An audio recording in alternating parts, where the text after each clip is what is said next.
570 খ্রিস্টাব্দে আসলেন নবী সরোয়ারে, দরার বুকে করিতে রওশন। ওরে পাপী উম্মত তরাইবারে,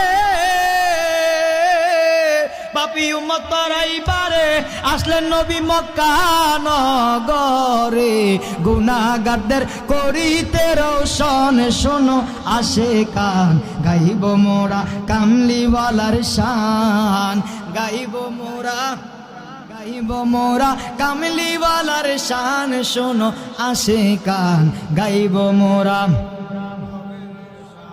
আরে নূর নবীজির 3টি সূরত শোনো হে নবীজির উম্মত, প্রমাণ আছে হাদিস আর কোরআন। কথা কোন ঠিক কিনা? আর জোরে কোন ঠিক কিনা? নূর নবীজির 3টি সূরত শোনো হে নবীজির উম্মত, প্রমাণ আছে হাদিস আর কোরআন। ওরে প্রথমে শুরুতে হাক্কি, দ্বিতীয়তে মালায়েকি, তৃতীয়তে মানবের রূপ ধারণ। শোনো আসে কান, গাইব মোরা নূর নবীজির শান, গাইব মোরা কামলিওয়ালার শান। শোনো আসে কান, গাইব মোরা।